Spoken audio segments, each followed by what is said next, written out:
Michel e Tatiane, eles estão aqui. Michel e Tatiane. Aqui, Michel e Tatiane, sua filhota. Linda, fiquem de pé. E também a irmã Iranilda. Iranilda está ali. Sua mamãe também veio hoje, né? Fique de pé, Iranilda, por favor. Então, esses irmãos, eles querem congregar conosco. Amém, irmãos? Claro, dirigido pelo Espírito de Deus, orando, e o Senhor confortou eles aqui nesse local, nesse local de adoração, nesse santuário. Amém? Como é que a igreja vai dizer aos irmãos? Em nome de Jesus. Deus abençoe. Podem sentar-se. Glória a Deus por isso. Irmãos, nessa noite também eu quero convidar o irmão Benício, a irmã Edla e o irmão Samuel para vir aqui à frente. Eles vão apresentar seu filhote ao Senhor. É o meu netinho, né? Claro.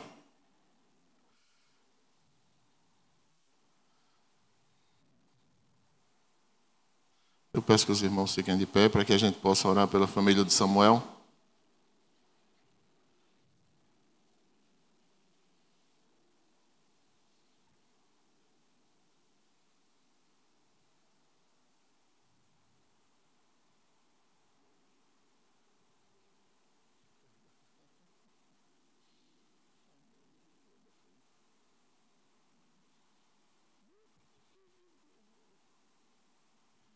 É lindo. Puxou os dois avós, né? Cadê? Brito está por aí? Brito está ali. Vovô Brito, né? Vovó Anice, vovó Solange. Graças a Deus. Então vamos orar. Que Deus abençoe a vida e a família do irmão Samuel. Amém, irmãos? Põe suas mãos sobre eles. Oremos ao Senhor. Nosso Deus e Pai que estás nos céus, muito obrigado, Senhor, pela chegada de Benício ao mundo, Senhor. Obrigado, Senhor, porque o Senhor ouviu as nossas orações, a oração do teu servo, da tua serva, Senhor, para que o Senhor desse a eles um filho. E louvado seja o teu nome, que o Senhor ouviu a oração deles, Senhor, ouviu a nossa oração. Obrigado, Senhor, pela tua bondade, graça e misericórdia. E aqui estão teus filhos, Senhor, para te agradecer pela bênção de um filho recebido aqui na terra. Que o Seu Deus receba no trono da tua glória a gratidão dos teus servos, Senhor, pelo filho que o Senhor concedeu para eles. Deus eterno, obrigado, Senhor, pela gravidez de Edla, Senhor, obrigado por toda a gestação, como o Senhor conduziu com paz a vida da tua serva, abençoando ela, Senhor, e louvado seja o teu nome, pelo parto, Senhor, que foi abençoado pela a médica, Senhor, por toda a equipe, Senhor, por aquela enfermeira maravilhosa, aquelas pessoas que estiveram ali naquela noite, Deus. Estivemos orando para que o Senhor cuidasse do parto da tua serva, e louvado seja o teu nome, porque o Senhor fez de maneira surpreendente. Obrigado, Deus, porque Benício veio em paz, com saúde, ó Deus, abençoado pelo Senhor. Portanto, Deus, receba no trono da tua glória o irmão Benício, em tuas mãos, abençoe ele, todo o seu crescimento, todo o seu desenvolvimento, Senhor, psicológico, emocional, físico e espiritual, Senhor. Dá a Samuel, teu servo, a sabedoria da tua palavra, Senhor, para que ele conduza a sua família conforme ele aprendeu desde a sua infância, Senhor. Ó Deus eterno, ilumina ele para que ele conduza a sua esposa, seu filho em tua presença. Deus eterno, que Benício cresça, Senhor, com as tuas bênçãos, Senhor, sobre a vida dele. Que ele seja um bom filho, ó Deus, assim como seu pai, ó Deus, assim como a sua mãe é. Deus eterno, para que o ambiente que ele cresça, Senhor, seja um ambiente que ele conheça Deus através da vida de seu pai e da sua mãe.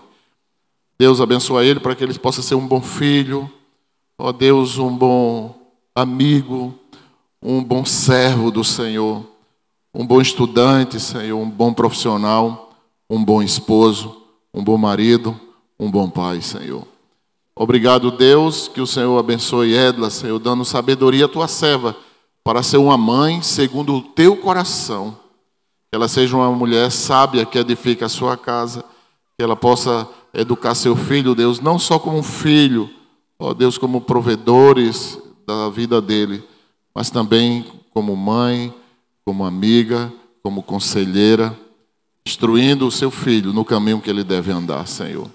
Pai Santo, abençoa a casa do teu servo, dando a ele, Deus, a alegria de ter um lar, de ter uma esposa, de ter filhos na tua presença, Senhor. Cuida, Deus, nunca deixa faltar o pão na mesa do teu servo, nunca deixa faltar, Senhor, ó Deus, suas vestes e as providências que ele precisa na sua casa. Deus eterno, muito obrigado. E nós suplicamos, Senhor, ó Deus, que assim como o teu servo e tua serva ama a tua casa de oração, assim também sejam os seus filhos na tua presença, Deus eterno. E que as bênçãos de paz, Senhor, de saúde, de proteção e de prosperidade sempre esteja na casa dos teus filhos, Senhor. Deus eterno, Senhor, guardando a saída deles e a entrada deles e livrando eles de todo o mal. É assim que nós oramos, em o nome do Pai, do Filho e do Espírito Santo de Deus. Amém. Deus abençoe.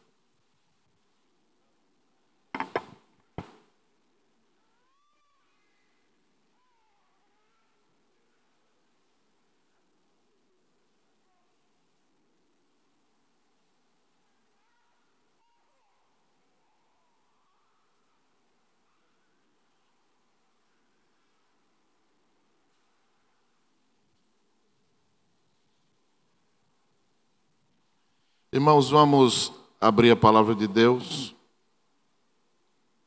no livro de Mateus, capítulo 19.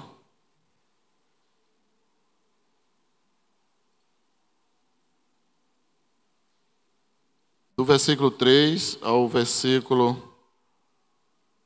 11. Sentado como estamos.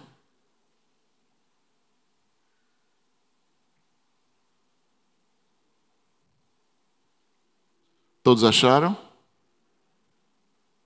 Mateus capítulo 19, do 3 ao 11. O Senhor nos ensina com a sua palavra um texto conhecido.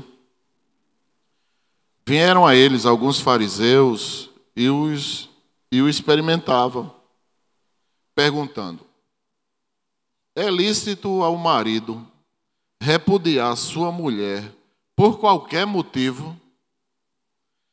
Então respondeu ele: não tendes lido que o Criador, desde o princípio, os fez homem e mulher? E que disse: todos, por esta causa, deixará o homem pai e mãe, e se unirá à sua mulher, tornando os dois uma só carne? De modo que, preste atenção no que o texto diz, de modo que já não são mais dois. Já não são mais dois.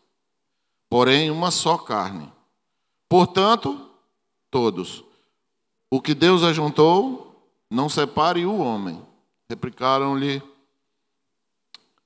por que mandou então Moisés dar carta de divórcio e repudiar?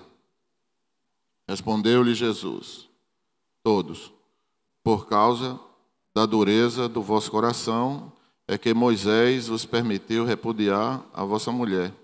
Entretanto, não foi assim desde o princípio. Eu, porém, vos digo: quem repudiar sua mulher, não sendo por causa de relações sexuais ilícitas, e casar com outra, comete o quê?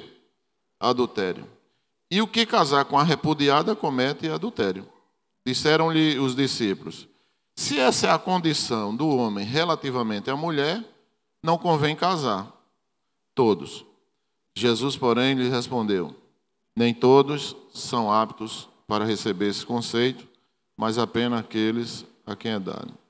Palavra do Senhor, que Ele nos abençoe. Amém? Oremos. Bondoso Deus, obrigado, Senhor, por estar aqui na Tua casa de oração. Receba a nossa gratidão, meu Senhor, o nosso louvor, porque Tu és o nosso Deus. O Senhor mudou a nossa vida. Tua palavra diz que nós estávamos mortos, Senhor, perdidos, e fomos achados. A tua palavra diz, Senhor, que a partir daquele momento em que o Senhor mudou a nossa vida, encerrou aqui na terra, ó Deus, toda a nossa prática contrária à tua vontade. E que os dias que nos restam, Senhor, até a partida para a eternidade, nós possamos viver para o louvor da tua glória, para te servir aqui na terra. Deus eterno, abençoa a tua palavra nessa noite a todos nós que estamos aqui, aqueles que estão nos ouvindo pela transmissão, que o Senhor nos abençoe e que tudo ocorra conforme a tua vontade. Perdoa nossos pecados, Senhor, e nos ajuda a cada dia a te servir melhor. Nós oramos agradecidos no nome de Jesus. Amém. Irmãos, a gente percebe uma coisa aqui, e sempre me chama a atenção nesse texto, é que os fariseus, que era um grupo de judeus que a maneira como eles serviam a Deus era diferente dos outros, né? As roupas deles eram diferentes, enfim. E a Bíblia diz que eles viviam de um jeito que não agradava a Deus. Eles viviam do jeito que o Senhor não suportava. Deus vai dizer que eles eram sepulcros caiados. Enfim, era o grupo de religiosos daquela época. E o Senhor vai dizer que não suportava a maneira deles servirem a Deus. Deus não se agradava. E também havia outro grupo, que era o grupo dos saduceus, que era um grupo que não acreditava nos anjos, não acreditava na ressurreição, e era quem dominava tudo. Né? Dominava tudo. Inclusive o sacerdócio todo, os fariseus não tinham muito acesso a isso. O poder, a hegemonia da religião e das decisões judiciais daquela época era tido através desse grupo aí que não acreditava na ressurreição. Então, a coisa não estava muito boa. E aqui essa galera aqui que está servindo a Deus de maneira contrária, eles vão agora questionar o Criador do universo. Olha só, é muita ousadia, né, não? Mostra que eles estavam cegos, né? Mostra que eles estavam cegos. Mas no final, observe outra coisa que me chama a atenção nesse texto, é o versículo 10. Preste atenção nesse versículo aí. O Senhor começou a discorrer acerca das Escrituras, e aí a coisa, ou seja, a palavra, o discurso de Jesus incomodou quem? Os discípulos agora. Os discípulos. Não é? Será que esse quadro mudou? Não. A Bíblia diz que o Senhor vem na plenitude dos tempos. E a plenitude dos tempos, quando a gente estuda a história para entender o que é a plenitude dos tempos, a gente vê que a coisa não estava boa naquela época. E o Senhor veio justamente no tempo certo. A gente olha, a religião estava numa situação difícil, apesar de estar melhor do que as outras nações vizinhas, tá, irmãos? Esse caos todo religioso de adoração e tudo, que Deus vai questionar isso, mas mesmo assim ainda estavam melhor do que as outras nações. Então, hoje a coisa não está muito diferente, não. Então, nós vivemos aqui, hoje, nos dias de hoje, uma crise no que diz respeito ao casamento e à família. E somente, preste atenção, o retorno às Escrituras Sagradas é que vai corrigir isso.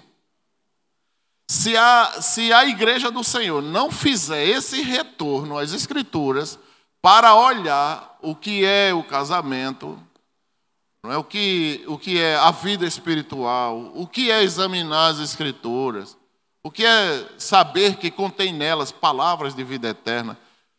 Se a igreja do Senhor ela não voltar às Escrituras, então vocês já sabem o que é que vai acontecer daqui para frente. As coisas não vão andar bem. Eu sempre costumo dizer aqui à igreja, a igreja do Senhor, ela quer estar do lado da profecia, do lado certo, ou quer estar na profecia do lado errado? Porque é uma decisão também. Então, irmãos, o casamento e a família são dádivas de Deus à humanidade, de um Deus maravilhoso. Um Deus extraordinário. Deus cria as coisas, cria o homem à sua imagem e semelhança, o homem e a mulher os criou, ou seja, a mulher é igual ao homem. Na criação não existe essa ideia do homem olhar para a mulher com ar de superioridade. Nunca foi no coração de Deus. É por isso que o Senhor, ele vai retratar aqui o seguinte: vocês não têm lido, não. O Senhor não vai tratar as questões naquele momento. Ele vai mandar aqueles fariseus, ele vai questionar aqueles fariseus se eles estão olhando as Escrituras ou não. Aquilo que está lá no início dos seus ensinos. Infelizmente, hoje em dia, não é raro, de maneira nenhuma hoje em dia, o manual, que é a Bíblia Sagrada, ser desconsiderado ou rejeitado pelo povo de Deus. Não é? A gente vê pelo descaso. Não é? Quando eu estava em Israel, e eu naquele sábado pela manhã, aquela multidão de pessoas descendo, indo para as sinagogas adorar a Deus, eu fiquei olhando assim, eu digo, puxa vida, e Jerusalém toda silenciada. Quando eu olhei, na sexta-feira, as luzes das casas na parte da noite, todas acesas, eu estava assim no hotel, eu ficava olhando assim, eu fui para a rua, a gente foi até a praça onde está a menorá, gigantesca, a menorá, e eu fiquei olhando, a gente saía assim, ficava olhando as casas, lotadas de gente, tudo acesa, porque os judeus, eles se reúnem, não é? Na sexta-feira, para estarem em família, estudando a Torá, jantando junto. Aí você olha assim, poxa, e por que a gente não consegue? Não consegue porque o Brasil é um país desorganizado. Nem pense que o Brasil é um país organizado, não é? E quando se trata de religião, que as autoridades mesmo no passado começaram a bater em cima disso aí, contrário à palavra de Deus, não é? Então, a gente hoje nós colhemos esse fruto extremamente nocivo, né, de descaso com as Escrituras Sagradas e tudo mais. E aqui nós vamos perceber que existe uma confusão considerável a respeito da cultura contemporânea. Mais uma bomba em cima dos propósitos de Deus. Não que isso vá interferir, viu, gente? Também, a gente, quando olha as Escrituras, a gente não vê um Deus dizendo assim, não, a salvação, todo mundo vai ser salvo. Não. Lembrem-se que o Senhor diz que Ele busca verdadeiros adoradores que adorem o Senhor de que maneira? Pronto. Ele não quer outra coisa não. Rico, pobre, classe média. Ele não está preocupado com isso. Ele não está preocupado se você é doutor, se você é benquista. Ele não está preocupado com isso. Se você é influente na sociedade, se você não é. Ele não está preocupado com isso. O que ele busca é bem claro quando Jesus disse, olha, como ele é Deus, então eu tenho essa graça de dizer isso. Ele está dizendo assim, olha, eu estou procurando aqui na terra pessoas que me adorem em espírito e em verdade. Então, para que eu adore em espírito e em verdade, eu preciso ter essa minha vida devocional a Deus, de oração pela minha família, pelos meus filhos. Eu não posso parar de orar. Eu não posso parar de buscar a Deus. Eu não posso dar prioridade às coisas do mundo, às minhas coisas, para depois dar a Deus. Eu não posso ir por aí. Tá? Nós temos que caminhar, apesar da cultura contemporânea estar bem pior do que lá atrás, do que dessa época aqui. E nós, como cristãos, nós temos essa grande responsabilidade de pregar o Evangelho e, antes de pregar, viver. Nós temos que viver, porque o Senhor vai dizer, olha, não se engane, tudo que o homem plantar, ele vai o quê? Ceifar. Agora, nós servimos um Deus maravilhoso que Ele não leva em conta o tempo dessa ignorância. Ele não leva em conta. Que é um Deus extraordinário. Que é admirável, né? Por isso que Paulo vai dizer que importa que nós o conheçamos. Né? Oséias vai dizer isso, que importa que o conheçamos. Jeremias vai dizer isso. Olha, sabe quais os pensamentos que Deus tem a nosso respeito? Pensamento de paz e não de mal, para nos dar o fim que a gente deseja. Então, qual é o fim que você deseja? Então você deve apresentar a Deus e pedir, e Ele vai lhe dar esse fim que você deseja. Agora, Deus também não anula os sofrimentos, as dores, as decepções. Deus não anula isso. Deus não anula as tentações que vêm sobre a vida da gente, as perdas. Não é? Deus não anula isso.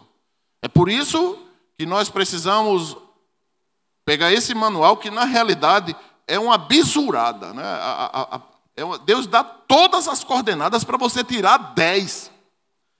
Deus faz as perguntas todinhas e Ele mesmo dá a resposta. Não tira 10 quem não quer. Então, irmãos, nessa cultura contemporânea, que os tribunais e as autoridades públicas, elas têm decidido, têm decretado e pronunciado em favor de casamentos do mesmo sexo. Mas isso é problema da autoridade. Ela que recebe um poder gigantesco sobre a terra, não é? Elas vão responder diante de Deus, é um problema delas, não é nosso. A nossa missão é apenas uma: orar por elas e honrá-las. Por quê? Porque foi Deus que deu. É Deus que constitui as autoridades.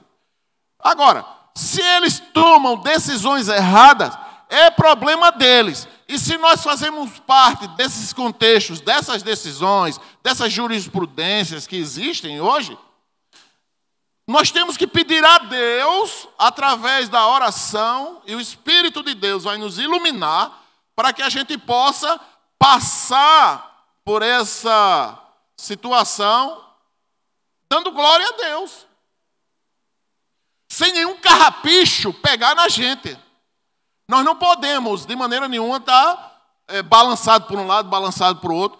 Se eles tomaram uma decisão que vai prejudicar o povo de Deus, o Senhor diz: dê graças a mim por isso, porque sou eu que comando todas as coisas. Dê graças a mim. Aí você, Senhor, obrigado, porque nós estamos vivendo agora uma decisão errada das autoridades. E pronto, tomaram a decisão certa, glória a Deus também por isso. Mas a gente não pode, de maneira nenhuma, ficar revoltado, perder a paz. Nós temos que estar o tempo todo preparados. Preparados. Eu não posso. É um conselho que meu pai me dava, minha mãe me disse: olha, tenha cuidado para você não ser pego de calça curta. O que é isso? É você saber estar preparado e não se prepara. É isso que minha mãe queria dizer. Olha, meu filho, esteja sempre preparado para as coisas. Né? Para você não ser pego de calça curta, não saber responder, não saber nada. Tenha cuidado com relação a isso. Então, a mídia, não é que inclusive o povo de Deus aí anda mergulhado nas mídias e anda também concordando em muitas coisas com as mídias. Então, vocês devem ter cuidado. E pastor, como é que uma pessoa que se diz crente usa palavrões nas redes sociais? Como se ninguém soubesse. Como se ninguém acompanha. Então é complicado. A gente vê que a influência da mídia, ela é poderosa. É o quarto poder, né? É o quarto poder que existe. É o executivo, o judiciário, o legislativo e a mídia, através do jornalismo. É o quarto poder hoje. Porque pode botar um lá em cima e pode botar um lá embaixo também. Então, a gente percebe aqui que a mídia mostra também essa tendência simpatizante com a causa gay. É problema deles. É problema deles. Nós temos que ter os pés no chão. Como servos do Deus Altíssimo, nós temos que ter os pés no chão. Conduzindo a nossa família, não é? Conduzindo a nossa família em segurança. Vamos aí a 2000 anos atrás. A gente vê quando Deus dá a responsabilidade a José, a gente vê o cuidado de José com Maria. Poxa, que cara fantástico é José, irmãos. A gente não vê a fala de José, não. Tem pessoas que falam demais, mas não tem nada para dar. Fala demais, mas não tem conteúdo. José é como Lázaro, pouco fala. José pouco fala. Ele simplesmente obedece a Deus. José, ele obedece a Deus, ele escuta e pratica. Pega a mulher dele, pega o jumentinho, o cara vai a pé para o Egito, cuidando de Maria, de todo jeito. Ele vê o melhor lugar, é ele que vê. O melhor lugar para sua mulher estar. É ele que procura, é o macho que procura. O melhor lugar para sua esposa estar. Aqueles que querem casar-se, busquem na palavra de Deus. Tenham cuidado com os conceitos desse mundo, para você não estar casando e fazendo do seu casamento as coisas que o mundo está fazendo. Fuja disso, meu irmão e minha irmã. Fuja disso. Procure fazer aquilo que agrada a Deus e não aos homens. É bíblico isso. E aqui em 2003, a Igreja Episcopal Americana nomeou um homossexual como bispo, reverendo Jenny Robson. Foi eleito reverendo em New Hampshire, ali nos Estados Unidos, no nordeste do país. Esse bispo assumiu.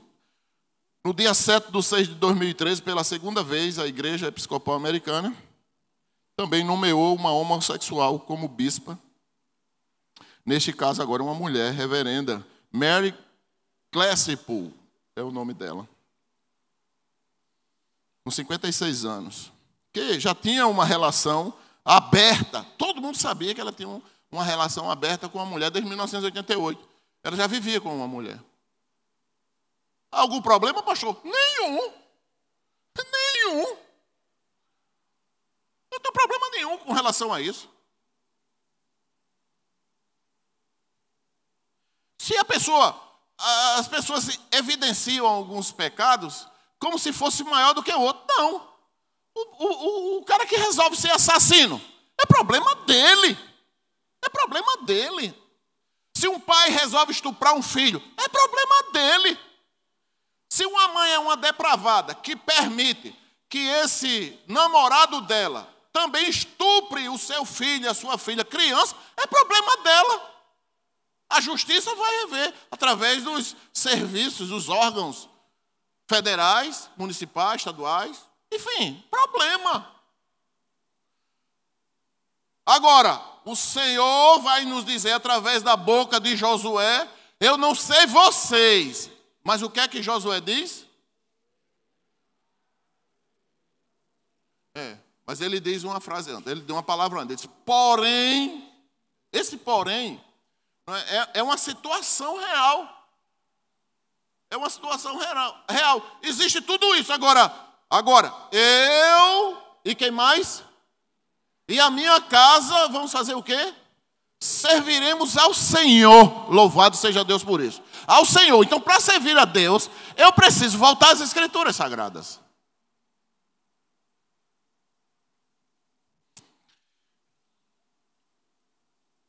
Eles demonstram acreditar que o cristianismo pode e deve ser adaptado ao contexto cultural.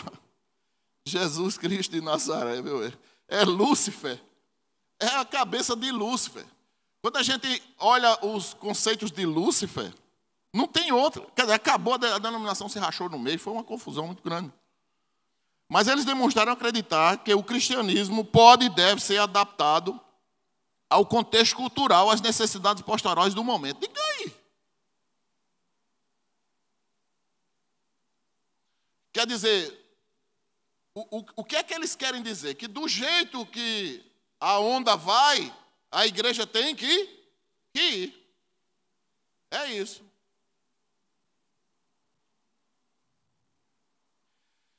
Eles acreditam que a sua compreensão em seu ambiente cultural são mais importantes do que a revelação divina. Olha só, gente, como é que eles entendem isso?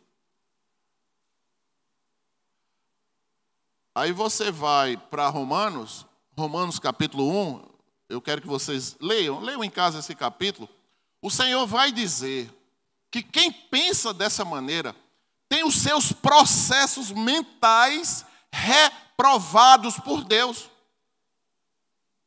Reprovados por Deus. Então é aí onde a igreja está inserida. Mas a igreja, como é que ela vai se comportar? Ela vai se comportar de acordo com a vontade do Deus eterno. Louvado seja o nome do Senhor. E aí, vamos pagar o preço? Vamos pagar o preço. Muita gente vai correr? Vai. Muita gente vai ficar com medo? Vai. É só lembrar dos espias. Quando o Senhor manda Josué e Caleb espiar a terra, que eles veem lá os enaquins, os caras tamanho do mundo, não é? Os homens gigantes, tinha quase 200 metros de altura. Aí eles olharam, ai meu Deus do céu, que homem gigante. Não é isso tudo não, viu, irmão? Mas era muito alto. Ai meu Deus do céu, não vai dar certo. E saíram semeando no meio do povo de Deus o medo. Aí a gente precisa olhar as escrituras, porque Ageu, no primeiro capítulo do livro de Ageu, Ageu vai dizer assim: filhos de Deus, lembrem-se, não esqueçam do que o Deus que nos chamou já fez por você. Não esqueçam disso. É isso que Ageu diz. Por isso que nós somos muito privilegiados, mas também seremos muito cobrados, porque nós temos todo o manual pleno, absoluto em nossas mãos. O povo lá de trás não tinha isso não tinha o Novo Testamento. Ageu mesmo não tinha o Novo Testamento. A gente precisa usar o nosso cérebro para refletir sobre isso. Então, irmãos, eles não são ignorantes. Essa galera aqui não são ignorantes. E é uma religião, hein? Mas eles não são ignorantes da palavra de Deus, não. Nem pense. Pois sabe que a Bíblia condena esse comportamento. Condena. O comportamento da homossexualidade, Deus condena. Como de pecar, de matar. A Bíblia diz, aquele que tira a vida de outro vai pagar com a sua própria vida. E é o que a gente vê por aí. Então esse é o entendimento deles com relação a isso. Eles realmente acreditam que a sua compreensão são superiores a tudo que já aconteceu antes. Olha só. É assim, viu? Que eles acreditam. E você vai ficar como calado diante disso? Vai ficar com medo? De maneira nenhuma. Você tem que se posicionar. Vai pagar o preço? Vai. Agora nós servimos um Deus que, se a gente for preso, a gente pode ser morto lá dentro. A gente serve um Deus que a gente pode lá dentro estar preso. E de repente Deus mandar um raio e abrir tudo. Amém? Glória a Deus. Nós servimos um Deus que pode todas as coisas. Ou criar outra maneira da gente sair, né? Ou desaparecer, sei lá. Ou nos arrebatar lá dentro dessas perseguições. Então, irmãos, nós vamos caminhando por essa cultura contemporânea que traz grandes prejuízos, né? Ao homem. Não traz a outra pessoa, não. Traz ao próprio homem. Então, depois da queda, o pecado ele provocou essas distorções nessa instituição divina que é o casamento. O casamento e a família. O pecado trouxe essas distorções. Então, o casamento se transformou numa luta por um controle. E hoje está muito mais do que isso. Hoje está muito mais do que isso. Sai para trabalhar o homem, sai para trabalhar a mulher, e o filho vai ficar com quem? Os filhos vão ficar com quem? Mas é a vida hoje. Em busca daquilo que não enche nunca, que é o ter. Ou da satisfação aos outros. Porque, entendam isso também. Se você chegar num ambiente e todo mundo, não é? Como ontem eu estava num ambiente. Eu estava num ambiente que só tinha iPhone, irmão. Só tinha iPhone. Aí eu peguei o meu tic-teco. E eu fiquei com o bichinho lá, não é? Mas as pessoas mostrando lá tudo. Só tinha iPhone. E às vezes você pode. Aí eu fiquei refletindo assim, eu digo, rapaz. Mas aí apresentou-se, não foi, Mútia? Um grupo de pessoas, de crianças pobres e tudo mais. E quando eu olhei assim, eu vi que todo mundo aplaudiu, porque existe no coração das pessoas um sentimento pela injustiça. Não é? Mas de repente você pode estar assim, sabe? Eu analisei, eu digo, rapaz, Será que alguém pode ter tá frustrado em qualquer ambiente, principalmente num ambiente de ostentação? Pode. Pode.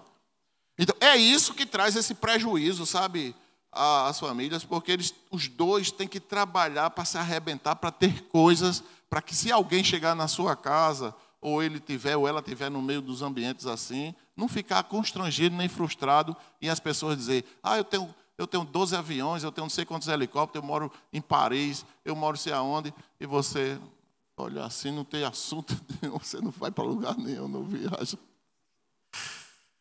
E de repente você dá valor a essas coisas, sabe? De repente você pode estar dando valor a isso.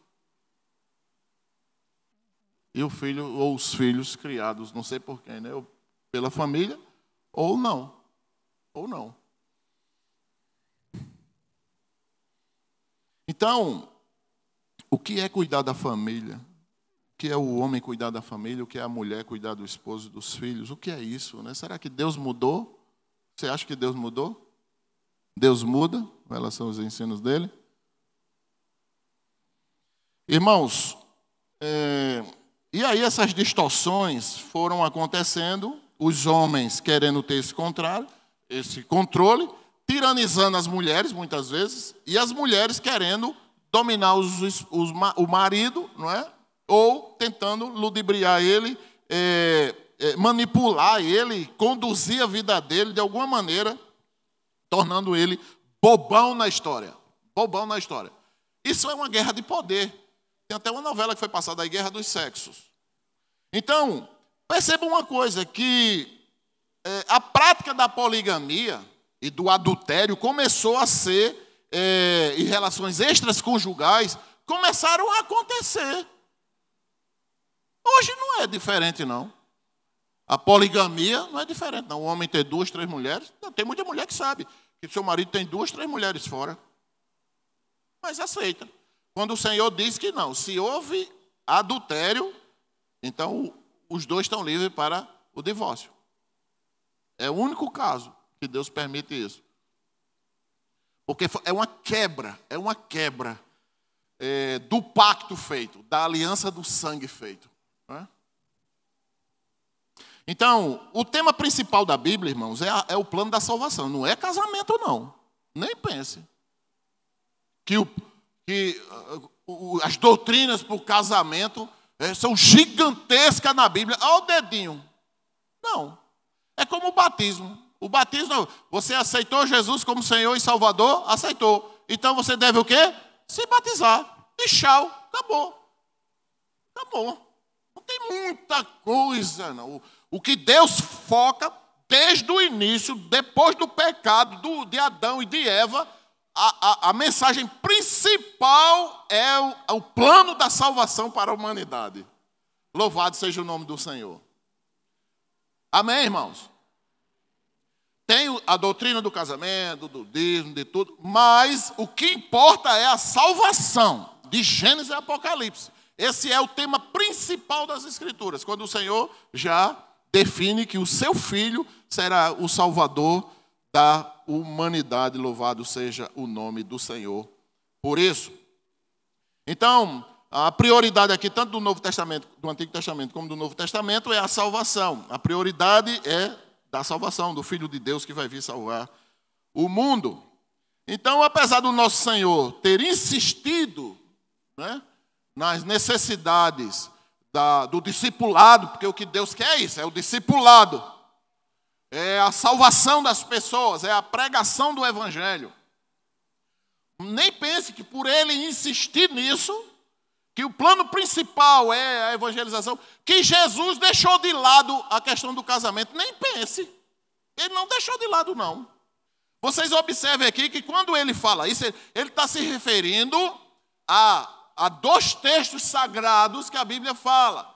Jesus está se referindo a Gênesis 1, 27, quando ele diz: Deus criou o homem e a mulher, a sua imagem e semelhança, os criou, homem e mulher. Pronto. 2:24 de Gênesis, ele disse: portanto, por esta causa que é o casamento, por esta causa Você vai deixar pai e mãe e vai se unir à sua mulher e os dois se tornarão o quê? Uma só carne. E essa uma só carne é a aliança de sangue. É a aliança de sangue que é feito quando a mulher e o homem se casam. Não é a bênção sacerdotal. Não é a cerimônia sacerdotal. É o sexo. Quando o homem faz o sexo com a mulher, ele está casando com ela. Portanto, as meninas fujam desse caminho de estar transando com um, transando com outro. Principalmente crente. Principalmente crente. Transa com um, transa com outro, transa com outro, transa com outro. Acabou-se.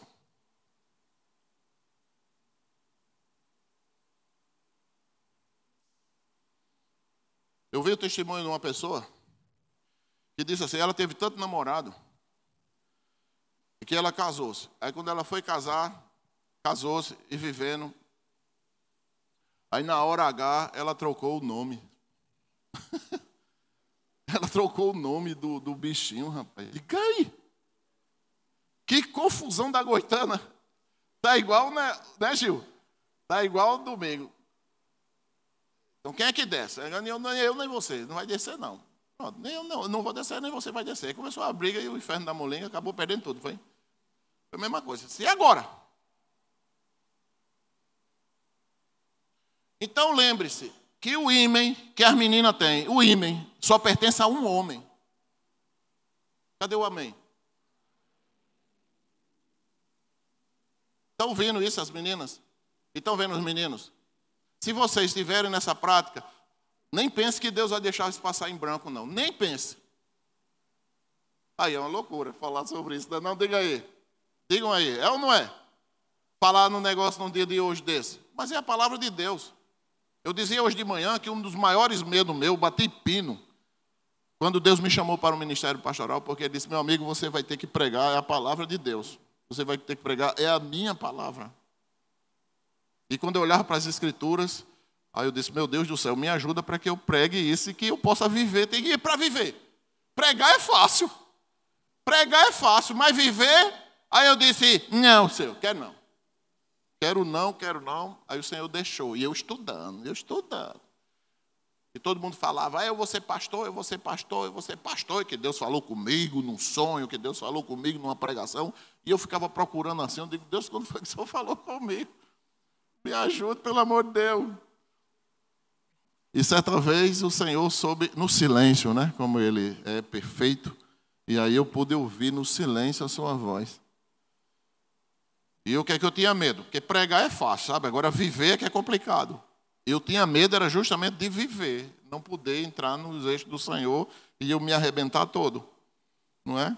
E pagar por um preço. Imagina todo mundo lá na eternidade, dançando, comendo lá com o Senhor, se divertindo no céu, cantando louvores. A banda lá, hein? Da Tipo de Tibiri 2.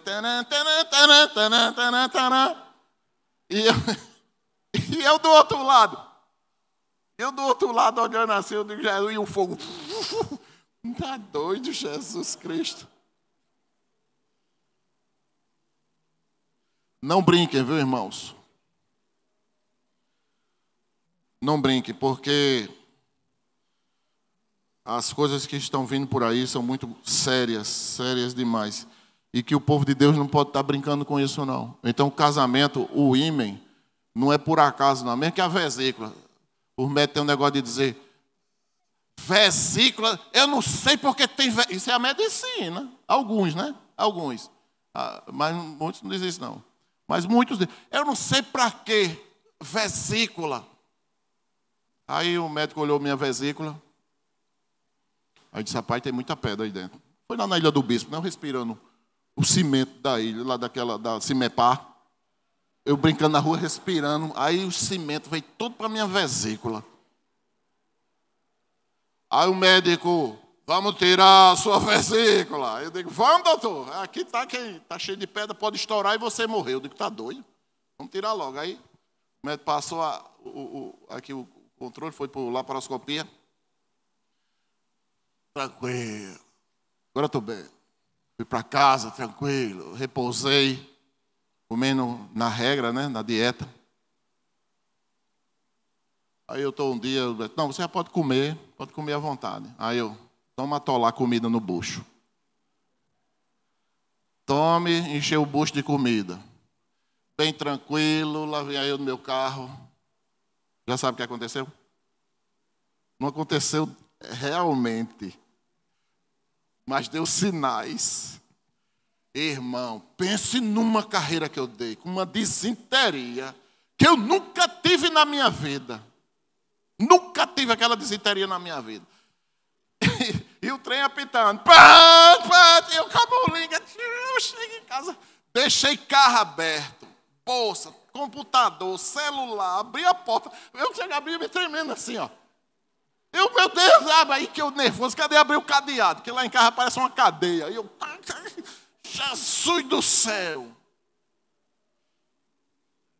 Quando eu cheguei no banheiro, depois eu saí.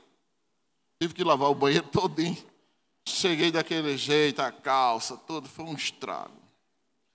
Nem pense, viu, irmão, que a vesícula, assim como o ímen, não é importante. E se você não leva isso a sério, é porque a sua consciência já está pervertida há tempo. Está achando que isso é tolice e não é. Então, o capítulo 19, versículo 3, ele vem dizer o seguinte. Ao ser questionado sobre o divórcio, Jesus reafirmou de forma inequívoca esses dois versículos sagrados das Escrituras. Que Deus criou o homem à sua imagem e semelhança. Homem e mulher os criou. Pronto. E depois diz, por essa causa deixará o homem pai e mãe. Ele não falou mais nada do que isso. Deus não falou mais nada do que isso. Na pessoa do Senhor Jesus não disse mais nada. E ficaram insistindo com ele. Mas por que Moisés deu carta de divórcio? Deu carta de divórcio para proteger a mulher. Porque Deuteronômio 24:1, você vai ver isso aí. Moisés autorizando lá o homem deixar a mulher. Mas os outros 3 versículos as pessoas não lêem. Os outros 3 versículos de Deuteronômio 24 vai trazer justamente isso, que é uma proteção à mulher. E nesse período aqui, apesar disso tudo, a mulher era protegida. Era protegida ainda. Apesar de quem tomava conta do divórcio era o homem. A mulher não podia. Dentro de Israel, a mulher não podia chegar e dizer, eu quero carta de divórcio. Ela não podia dizer isso. Mas já era bem melhor a condição por causa da palavra de Deus que trazia essa mudança no coração dos homens. Porque na cabeça deles, a mulher, por causa que Eva cometeu aquela falha lá atrás, não é? Eles queriam prejudicar a mulher para o resto da vida. Quem foi que disse isso? Quem errou foi Eva. Quem errou foi Eva. Então, o que é que nós vamos entendendo, irmãos, por aqui? Que o Senhor Jesus, ele não vai discutir sobre isso, sabe? Como se ele não estivesse dando crédito a isso. Pelo contrário. O Senhor, querido, na pessoa do Senhor Jesus Cristo, ele não vai questionar mais coisas, porque ele não tem o que questionar. Ele vai mudar. Ele é louco mudar. Ele mesmo, que ele mesmo criou. O que Deus determina vai mudar. Vai mudar. Vai mudar o curso da terra, dos rios. Vocês vão ver o que é que vai acontecer. Talvez a gente não enxergue isso. Mas os filhos dos nossos netos vai ver o caos que vai ser esses desvios dos rios, dos lugares certos para outros lugares. Vocês vão ver isso tudinho. Essa briga para desmatar a Amazônia, sabe? O Brasil parece um bando de inocente. Um bando de inocente. A gente vai comprar móveis, tudo de madeira, de alta qualidade. Isso foi tirado de onde? Foi tirado de onde? Da mata. Só não foi da minha casa. A minha casa não tem selva, não. Mata. Isso é tirado de onde? Das matas atlânticas. Aí o governo... Oh, meu Deus. Tiraram as árvores. Quem tirou? Vocês mesmo, pô. Os ricos estão tirando. É só ir. É tão fácil. Chega numa loja, nota fiscal. Pronto. Quem foi? Pronto. Aí vai lá na indústria. Pronto, chegou aqui. Você comprou de quem? Pronto. Acha na hora. Aí fica feito um leso aí, brincando com isso. O desmatamento da Amazônia, olha o fracasso que vai ser no futuro. Não é? Porque aí com a diminuição também vai diminuir as abelhas, vai diminuir um bocado de coisa, e não vai ter a polinização das coisas, não vai ter olha, vai ser um caos, tá? É só olhar as escrituras. A gente não olha porque às vezes tem medo. Mas Deus não vai mudar o casamento. E quando pergunta, mas o Senhor não mandou, Deus não mandou Moisés dar a carta de divórcio? Ele diz, não, por causa da dureza do coração de vocês, porque vocês é que não tratam as mulheres direito, como é para tratar. O Senhor vai dizer, através da vida de Pedro, capítulo 3, 1 Pedro 3, de 1 a 7, você vai ver que a mulher deve ser submissa ao marido, mas o marido, versículo 7, ele vai dizer que o homem também está sujeito a essa autoridade, a esse cuidado com a mulher. Cuidado, é cuidado, não é tratar mal. É botar a mulher no lugar mais seguro que ela deve estar. Isso é casamento. Então, quando fere esses princípios, fica difícil o casamento. Quer dizer, a resposta é essa. O divórcio só acontece por causa da dureza do coração. O que é dureza de coração? É não querer, meu irmão, fazer os votos serem cumpridos. Cuidar dessa esposa até o fim. Cuidar dos filhos até o fim. É isso. Aí você acha que Deus, na pessoa de Jesus, ia mudar o quê? Que não mudou nada, nem vai mudar. É tanto que a Bíblia, o Novo Testamento, não fala muito de casamento, não. Pode olhar. Leia, vê se você vê textos inteiros, um livro específico para falar. Não, você não vai encontrar, não. São textos ali, ó, reservados que tratam do casamento especificamente. O maior que se tem é Efésios, mas ali o Senhor faz uma amostragem com relação à salvação. E Paulo vai usar essa metáfora aí para fazer uma justificativa. Aí agora a gente quer mudar? Agora a gente quer mudar? Se mudar, se arrebenta, meu irmão. Então, Efésios 1:10 diz assim, isto é, fazer convergir em Cristo todas as coisas celestiais ou terrenas, na dispensação da plenitude dos tempos. Esse texto, ele é muito profundo, esse texto, irmãos. Convergir em Cristo todas as coisas. Por isso que eu digo, a salvação, o tema principal do Evangelho, do Antigo e Novo Testamento, é Cristo. Agora, o que é que vai convergir nele? O casamento vai convergir nele. A fidelidade vai convergir nele. Esse jardim fechado, que foi cantado ainda há pouco, esse texto se refere ao casamento. Ao casamento. Jardim fechado é isso, nem entra nem sai. É homem e mulher até o fim da vida. E pronto, acabou. Fora disso é desobediência. Fora disso é desobediência. Ah, mas eu sou divorciado hoje. Então, qual é a minha situação? Deus não leva em conta a sua ignorância, não. Deus não leva em conta, não. A partir de hoje, corrija a sua vida para frente. É isso que Deus quer fazer. Corrija a sua vida daqui para frente. Não é? Então, a primeira lição importante aqui que a gente tira nesse texto de Efésios 1:10 os ensinos do apóstolo Paulo em relacionamento às questões conjugais devem ser considerados dentro do âmbito mais amplo dos demais desígnios históricos e salvíficos. Ora, o casamento está ligado diretamente ao Criador, a Cristo. Ele vai mudar? Não vai mudar, irmãos. Então a gente precisa estar de olho nisso. E às vezes você pensa que até numa quarta-feira eu falei isso aqui. Às vezes eu te digo, então eu vou me casar com um crente porque meu casamento vai ser feliz para sempre. Nem se engane. Nem se engane. As meninas devem olhar os meninos. Se esses meninos não forem servos do Deus Altíssimo, fuja deles, porque eles vão estragar a vida de vocês. Se essas meninas não querem nada com o reino de Deus, pule fora, meu irmão. Os pais chamam a atenção dos filhos. Vai casar com essa menina, não. Ela pode ser filha de quem for. Não vai casar com ela, não. E se ele casar, é problema seu. Já sabe o que é que vai acontecer para frente. Então isso é muito sério. Pastor, é duro. Eu não sou duro, não. Não tem nada de dureza aqui. Tem de obediência. Quando nós somos felizes. Tem coisa melhor do que você deitar com uma mulher que você ama. E os dois ali, bem juntinho. E um dizer, I love you. Aleluia, glória a Deus. Hein? Tem coisa?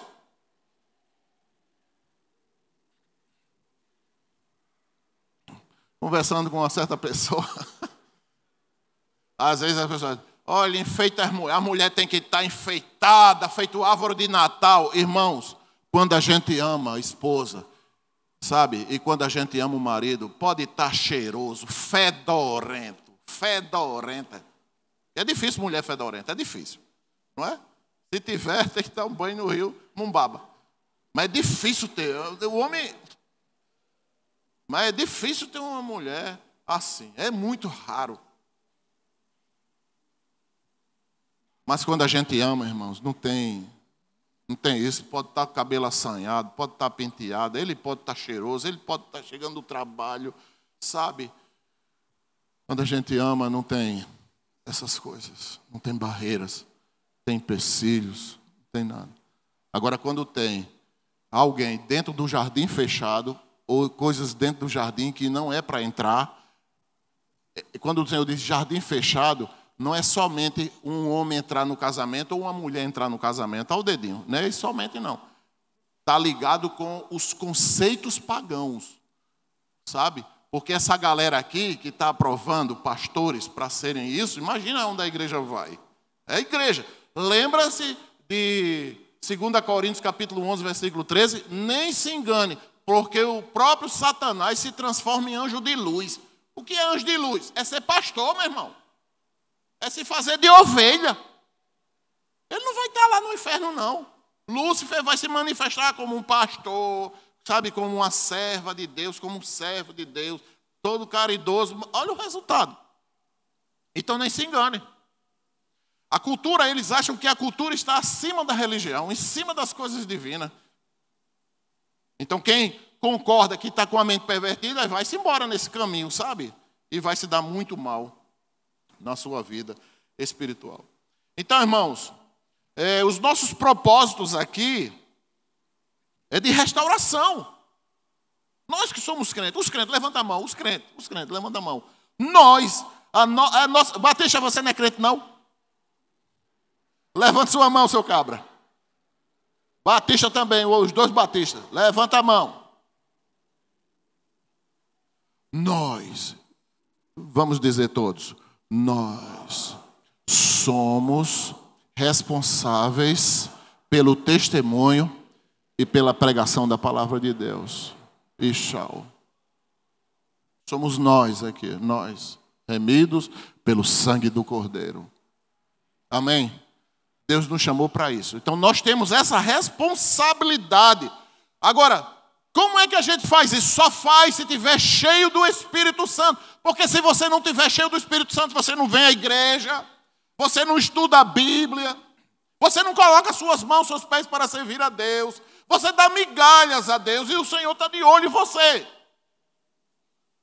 Sabe, se você serve a Deus assim, ó, de pedaço, nem pense, você testemunha com a boca, mas o coração está distante de Deus. Então, para fazer isso que nós dissemos agora, nós precisamos estar cheios do Espírito Santo de Deus. E o que é estar cheio do Espírito Santo de Deus? É orar, meu irmão. É orar, é leitura bíblica. É o mundo seguir, mas você segue diferente. Você não vai nos conceitos pagãos desse mundo. Você não vai no conceito de pessoas da igreja que não querem nada com o Senhor. Você se afasta dessas pessoas. Fujam delas. Pessoa que está dando vida a quem começa a criticar a igreja, sai de junto dessa pessoa. Pô. Saia mesmo. Não quero nem ouvir. Porque não interessa, porque você vai ver o resultado mais na frente. Então,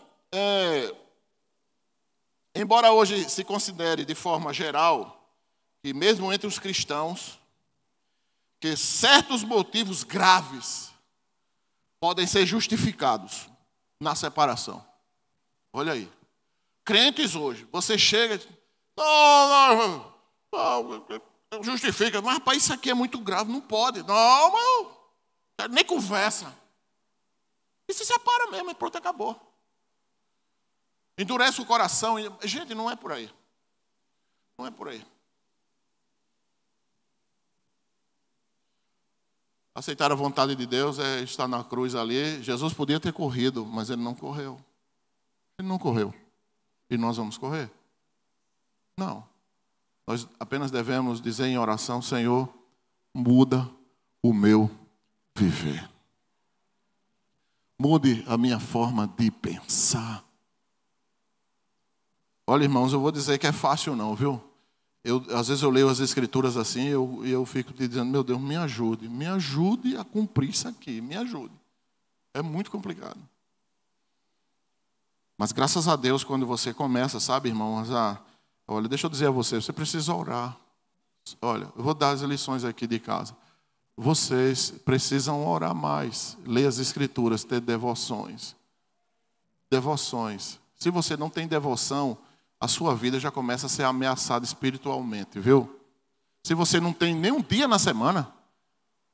Então, a mulher, ei, vai fazer sua devocional? O marido, ei, faça sua devocional. Um tem que cobrar do outro, irmãos. Vamos orar juntos.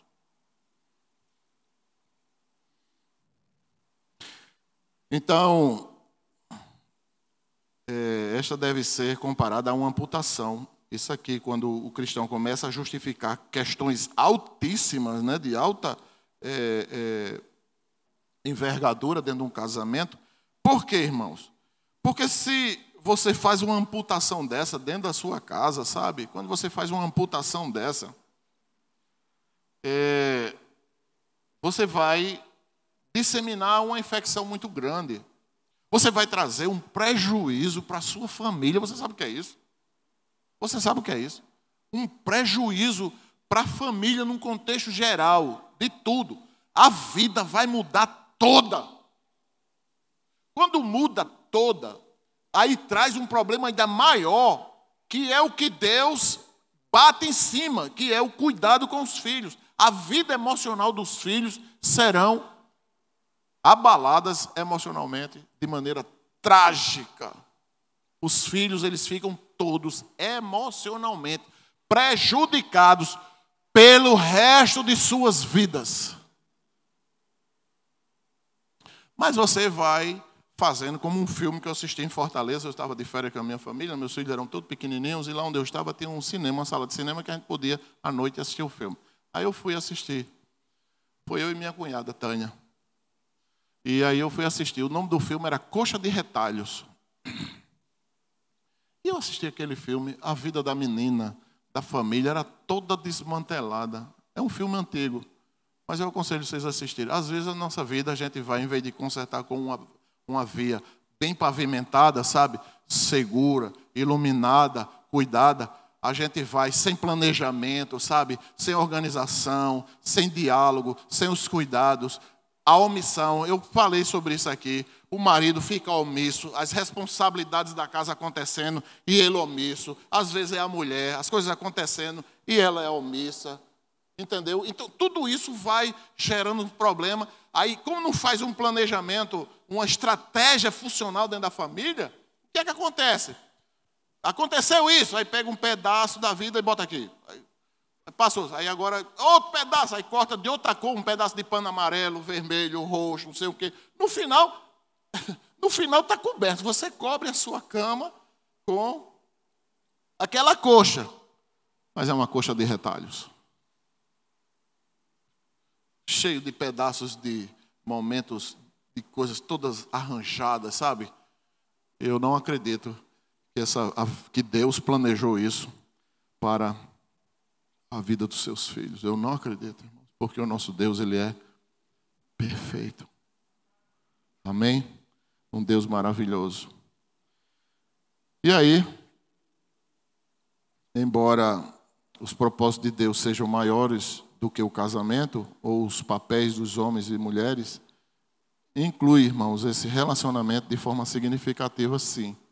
O casamento é algo que está tudo convergido no Filho do Deus vivo. Concluindo, com base nessa epístola, né, de Efésios, quando trata sobre a relação entre marido e mulher, as mulheres devem se submeter aos maridos no Senhor. E os maridos, eles devem ser o cabeça de sua casa, da sua esposa. A cabeça não é para maltratá-la, não, mas é para que as responsabilidades sejam diretamente dele em conduzir a sua casa com segurança. Amém? Que o Senhor nos abençoe. E lembrem sempre, o que Deus ajuntou, não separe o homem. Feche seus olhos e adore o Deus vivo. Eu quero, nessa noite, fazer um convite. Se há alguém aqui que quer tomar sua decisão de aceitar Jesus como Senhor e Salvador de suas vidas. Alguém? Levanta a sua mão assim, eu quero orar por você. Corajosamente, alguém? Eu quero receber Jesus no meu coração. Corajosamente, alguém? Tem alguém afastado dos caminhos do Senhor? Levanta a sua mão, eu quero orar por você. Alguém?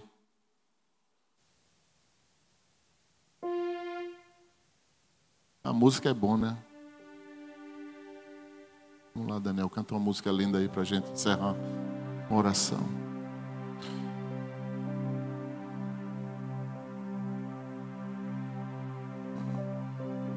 Eu quero desafiar você a fazer isso na sua vida, sabe? A ter momentos de oração por sua família. Eu quero pedir a você que você escolha. Hoje à noite você vai para casa, sabe? E eu quero fazer esse desafio. Porque todo meio-dia eu paro para orar pela minha família e pela família de vocês todos. Onde você estiver, quando der meio-dia, vocês saibam que eu estou orando, aonde eu estiver. Eu estava conversando com o contador da igreja e eu encontrei com um amigo meu, de muitos anos, que a gente estudou juntos, tocamos na banda do colégio juntos, foi uma alegria. E ele chamava tanto do nome, tanto do palavrão, e contava tanta da coisa, daqui a pouco ele largava um palavrão, e dizia que bebia normal, não sei, homem. Aí eu, conversando, e a gente trocando ideia, lembrando do passado, de repente o telefone tocou, era o despertador, meio-dia. Aí eu disse, eita rapaz, eu preciso parar agora para orar pela minha família. Todo meio-dia eu paro para orar pela minha família e orar pela família daqueles que estão comigo. Posso estar no meio da rua, dentro do meu carro, onde eu estiver. Aí eu disse, posso orar pela sua família, com o contador daqui da igreja? Aí ele disse, vamos orar, pastor, sim, vamos orar. Aí eu disse, eu posso orar pela sua família também?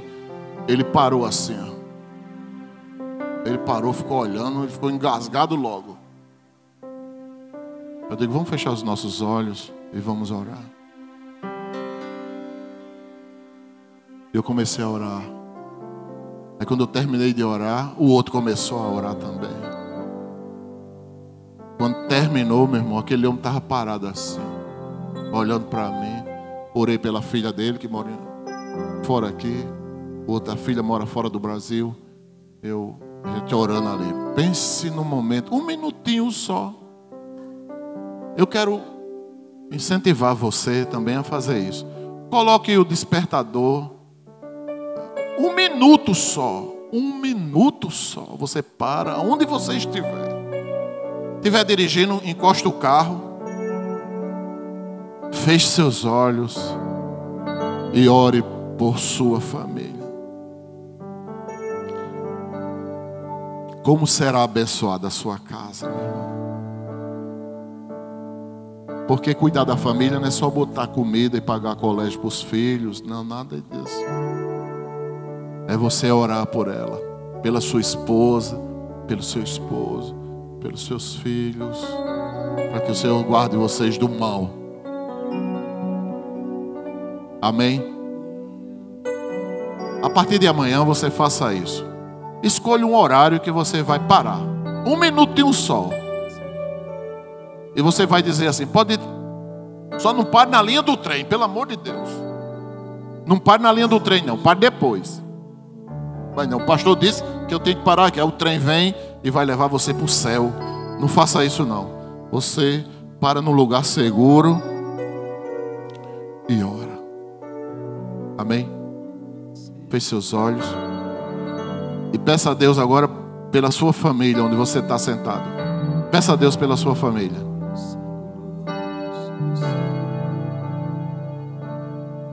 Peça a Deus agora pela família dos irmãos que estão aqui. Agora você vai lembrar dos seus irmãos, você vai lembrar do seu esposo, você vai lembrar da sua esposa, você vai lembrar dos seus filhos, você vai lembrar da sua mãe, você vai lembrar do seu pai. Fale com Deus agora. Fale com Deus. E no final, você vai dizer assim: Senhor, muito obrigado pela minha família. Senhor Deus Todo-Poderoso, Criador do céu e da terra. Obrigado, meu Deus, porque no primeiro dia da semana nós estamos na tua casa de oração. Obrigado pelo mês da família. Ó Deus, que estamos adorando o Senhor pela família que o Senhor nos deu de maneira específica nesse mês. Ó Deus, mas abençoa a nossa casa, nosso lar. Abençoa, meu Deus, a família dos teus filhos que estão nessa noite aqui. Mãe, pai, filho, esposa, nora, genro, netos, bisnetos. Meu Senhor, pai, mãe, meu Deus eterno. Abençoa a nossa casa, Senhor, nossa família. Livra-nos de todo o mal, meu Deus. Cobre com teu sangue, Deus, espargido sobre a nossa família. Cega Satanás, Senhor, de encontrar qualquer ente querido da nossa família, meu Deus. Cega ele, meu Senhor. Apaga os caminhos que ele tem traçado para encontrar nossa família, nossos filhos, Senhor. Satanás, no nome de Jesus Cristo, nós te repreendemos, Satanás. Que o Senhor te repreenda, Satanás.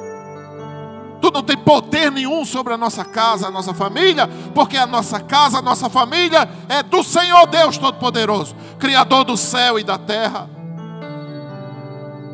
E nós sabemos, Senhor, que toda boa dádiva e todo dom perfeito vem descendo do trono da tua glória. Desce é do céu, Senhor, sobre a nossa casa, sobre a nossa família, meu Deus.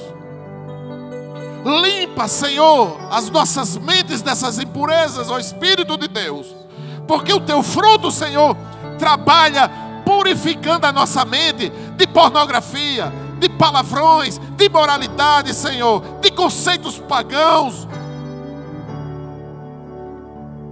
Nós, Senhor, não podemos jamais nos envergonhar de um Deus que morreu na cruz diante dos pagãos, Senhor. Mas tem autoridade no nome de Jesus para dizer para eles que Jesus Cristo, Senhor Deus Todo-Poderoso, mudou a nossa vida. E agora a vida que nos resta, nós vivemos para adorá-lo em espírito e em verdade. Leva os teus filhos em paz, Senhor. Conduz os teus filhos com segurança. Que eles cheguem em seus lares com o coração agradecido pelo seu lar. E nos dá uma semana de paz, de bênção, Senhor, de proteção, de prosperidade, para o louvor da tua glória. Que o amor de Deus, nosso Pai, a graça redentora do nosso Senhor e Salvador Jesus Cristo, a comunhão e as doces consolações do teu Santo Espírito, Senhor, estejam sobre a tua igreja, sobre o teu povo, sobre toda a terra, hoje e para todo sempre. Amém. Deus abençoe. Calma, não saia agora. Fique de pé e fale com o seu irmão que está ao seu lado. Fale com ele. Dê boa noite a ele, a ela. Abrace ele. Diga assim: Deus te abençoe e vá em paz. Boa semana e boa noite para todos.